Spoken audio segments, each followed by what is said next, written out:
It's long overdue. It's pretty emotional when you think about how we got here in the first place from our ancestors, the contributions that we have to this world, to this America, to this California, to this San Francisco, and how it was lost. How it was lost in education as far as understanding our value and our contribution. We're just basically taught that we're just here receiving services and not that we contribute to the well-being of this great city. This great city, a lot of people were drawn to the city because of the cultural value. So it almost feels as if black people have been exploited, used, and then benefited from, and then forgotten about. It's high time that we are paid. If there are, and we do receive services, that there are things that equally apply to us, just the same as it applies to everyone else. We're not saying we want something different than anyone else. We're saying that our values matter. What we did in this life, what we do in this life, how we contributed to this life matters. We are educated. We are smart. We do have a lot to give, and we have given a lot. And that should not go unnoticed. And so with reparations, I think that speaks to that. And I think it's necessary that we continue to move in a direction that not only talks about equality and fairness and equal playing field, but that's something that's implemented on the ground level that shows that yes, black people, African American people in this city, in this state, and in this country matters. That's what reparations mean to me. Well, I think most importantly, it's important to recognize the wrongs that were done to African Americans in this country.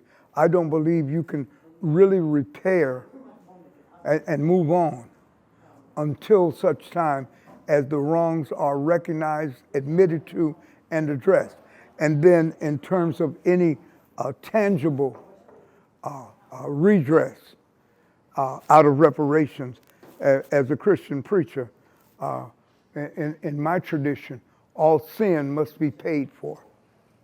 So, forgiveness is there. Forgiveness is right, but there has to be something connected to make sure that the I'm sorry is met. Far as doing cash or anything, I feel that reparations should be focusing more on our young people, making sure that they get the education that they need and following the systems and educating them and not letting them fall back like we fell back after the civil rights movement. The black community, my family as well, came from the Jim Crow South to San Francisco with practically nothing and built a thriving community in Fillmore, Bayview, Hunters Point, Lakeview.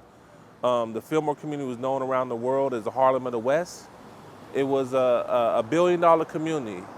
Everybody that's black in San Francisco should have a trust fund because of the successful communities that we built up, but because of tragic policies of San Francisco that wholesale bulldoze our communities.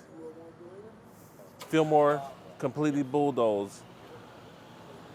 We lost our wealth, we lost our trust funds, we lost everything through these urban policies. And so reparations is exactly what it is.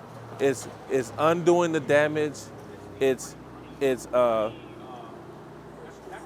money can't change what happened, but the wealth that was destroyed, $5 million or whatever that cash payment will be a step in the right direction to undoing the economic damage that was caused by urban renewal, redlining, and many other government policies. We have a long history here in the Fillmore Western Addition.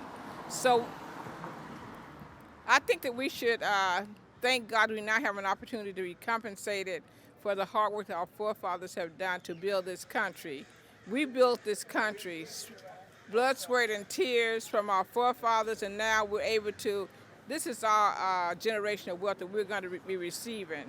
And I hope that will happen soon so that our children and grandchildren and great-grandchildren can come and live a life that is prosperous and successful as others are doing in this country. The Indians, the Chinese, the Germans, the Russians have been compensated. African Americans have not been compensated for the work that we put into building America. We built America forefathers built America. Look at all the stories that's been told about slavery and how all people suffered and were prosecuted and persecuted and not given love and respect. We need to respect now, and we can show that respect not only through monetary wise, but also just by recognizing what our forefathers have done for this country. God bless you all, and thank you for this opportunity. Black reparations for San Francisco. Wow, it's so powerful. Just that it's a conversation, that it's in the making. So often, Black people are dismissed, even just discussing the harm. So unfortunately, so much had to happen, so many lives lost, et cetera, for people to really, really understand that Black lives matter. So just continuing in that vein, reparations is very long overdue, and I'm still, perplexed, I guess you can say, that it's kind of like okay for other ethnicities who've also experienced a lot of harm to have received reparations without so much of a fight. But that's the nature of Black people's experience, is like we always have to fight for everything that is due to us. So I am elated again that there's even a conversation about reparations, and it just brings a new energy to Black people collectively as well as our allies, and just grateful that our voices are being heard. I feel like local reparations is a definite game changer strategically. Instead of going after it federally on a broad level, I think different states and cities have their own discretions against African Americans. You know, so I think racism is so much a part of this society.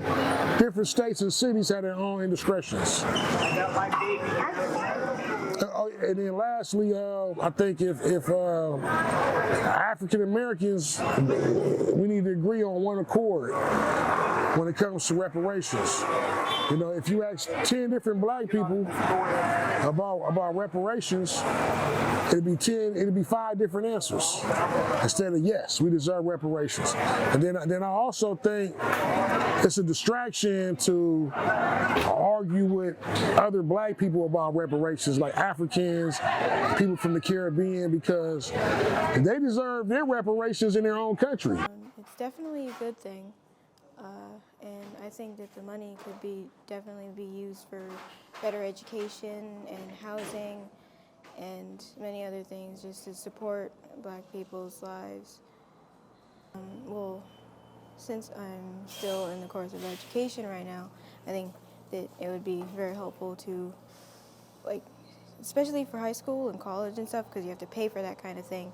So the money would help with that, especially since it's kind of hard to get that much money to pay for such big things.